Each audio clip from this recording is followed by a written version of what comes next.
ബിസ്മില്ലാഹിർ റഹ്മാനിർ റഹീം. റമദാൻ വിഷയത്തെക്കുറിച്ചാണ് നമ്മൾ സംസാരിക്കുന്നത്. റമദാൻ എന്ന പദത്തിൽ തന്നെ, നാമകരണത്തിൽ തന്നെ അതിൻ്റെ ഒരു കാരുണ്യത്തിൻ്റെ ആധിക്യം ഒളിഞ്ഞടക്കുന്നുണ്ട്. കാരണം അറബി ഭാഷാ പ്രയോഗം അനുസരിച്ച് റമദാൻ എന്ന അവസാനിക്കുന്ന പദങ്ങളിലൊക്കെ തന്നെ കാരുണ്യത്തിൻ്റെ ആധിക്യം അല്ലെങ്കിൽ ആ ഒരു വിഷയത്തിൻ്റെ ആധിക്യമുണ്ട്.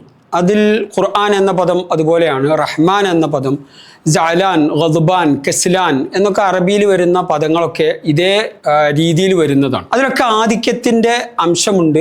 അതിൽ തന്നെ റമദാൻ എന്നത് യഥാർത്ഥത്തിൽ മാസങ്ങളുടെ നാമകരണങ്ങളിൽ അറബി മാസങ്ങളുടെ നാമങ്ങൾക്കൊക്കെ തന്നെ അതിൻ്റെ പിന്നിൽ റബിയ വസന്തമാണ്, ജമാദ് അതിൻ്റെ ശിശിരമാണ്, അതുപോലെ തന്നെ മുഹറം പവിത്രമാണ്, സഫർ അതിൻ്റേതായ ഒരു പട്ടിണിയുടെ ഒരു പ്രതീകമാണ് എന്നതുപോലെ റമദാൻ യഥാർത്ഥത്തിൽ അള്ളാഹുവിൻ്റെ കാരുണ്യത്തിൻ്റെ, ഒരുപക്ഷെ പാപമോചനത്തിൻ്റെ, സർവ കുറ്റങ്ങളും പാപങ്ങളും കരിച്ചു കളയുന്നതിൻ്റെ നാമകരണത്തിൽ നിന്നാണ്.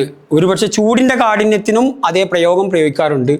ആ അർത്ഥത്തിൽ വരുമ്പോൾ പാപങ്ങൾ ഏറ്റവും കൂടുതൽ കരിച്ചു കളയാൻ, ആ കരിച്ചു കളയുന്നതിൻ്റെ ആധിക്യത്തെ കാണിക്കാൻ റമദാൻ എന്ന പദം അതിൻ്റെ നാമകരണത്തിൽ പദത്തിൽ തന്നെ അത് ഉൾക്കൊള്ളുന്നുണ്ട് എന്നത് നമുക്ക് വലിയധികം പ്രതീക്ഷ നൽകുന്ന, ആ മാസത്തിൻ്റെ നാമകരണത്തിൽ തന്നെ വലിയധികം പ്രതീക്ഷ നൽകുന്ന, അള്ളാഹുവിൻ്റെ പാപങ്ങൾ പുറത്തു തരാനുള്ള സന്നദ്ധതയുടെ, അള്ളാഹു ഒരുപാട് പാപങ്ങൾ പുറത്തു വരക്കാൻ നമുക്ക് അവസരം നൽകുന്നതിൻ്റെ, അതുകൊണ്ട് തന്നെ റമദാനിലെ 2ാമത്തെ 10 ഗുഫ്രാനാണ്, പാപമോചനമാണ്. 3ാമത്തെ 10